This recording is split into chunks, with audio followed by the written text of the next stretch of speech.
So this is it guys, yung ating homemade salad ala togs, i-share ko na po sa inyo paano ko po ginagawa yan. Napakadali lang naman at simple po yung mga ingredients na ginamit dito.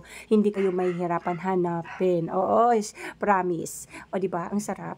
Anyways, ito, unang ginamit ko po ay isang carrots, buong carrots. At syempre, balatan natin gamit ang peeler. At nag-decide nga ako nga ganito ang gawin ko sa ating mga gulay, yung sinishred siya gamit ang peeler. Hindi ko na siya hinihiwa gamit ang knife kasi nga matagal at saka masakit ang kamay ko.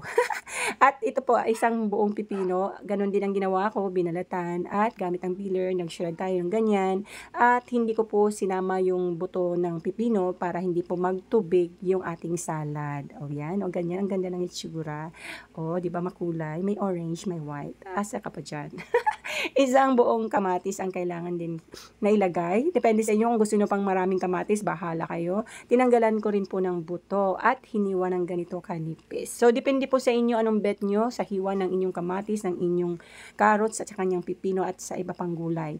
At naglagay din po ako dito ng bacon. Optional lang kasi meron tayong tira dyan, ginamit na natin. Smoked bacon po ito, hindi yung honey cured kasi hindi pwede yon sa mga katulad kong diabetic. At meron po tayong natirang lettuce. Oo, pinilian ko na lang po ito kasi matagal-tagal na itong nabili ko. Ganyan po ako mag-store. Lilagyan ko po ng kitchen towel para hindi po madaling maano yung ating gulay.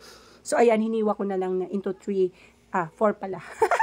At hinalo na natin, para may green. Ang ganda pag kompleto ang kulay. At meron pa tayong tira pala ng lettuce yan. Tinanggalan ko na at hinugasan ko yan at pinat-dry ko po bago ko ihalo, of course. At hinalo-halo nga yan bago tayo maglagay. Bulol na ako. Ayan, mayonnaise. Nakalimutan ko yung pangalan. Lagi ko na lang sa caption. At nag-squeeze po tayo. So, hindi po natin na-measure kung ilang teaspoon or tablespoon. Basta ni-squeeze ko lang siya hanggang sa matapos yung pagpindot ko. At naglagay po tayo ng olive oil para mayroon namang fats yung ating salad. At nag-season tayo ng konting salt and pepper dyan. Naglagay po ako ng lemon para may acidity naman yung ating salad. Para lalong sumarap. Yan, squeeze lang natin. Siyempre, tanggalin yung buto. Huwag yung isama yung buto.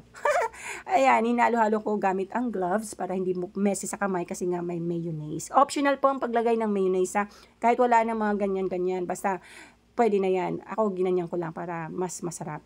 At linagyan ko po, optional din to almonds. Nag-chop po ako mga 5 piraso ata yan para may crunchiness yung ating, yan po. Para may crunchiness yung ating salad. At yan, tinappings na natin yung ating prinitong bacon. So, mas maganda, mainam kung bibili po tayo ng yung bacon na yung strips na siya, yung nasa grocery, para at least less processed po siya. Kasi yun ang ginamit natin. Kasi wala nga tayo nahanap. O yan.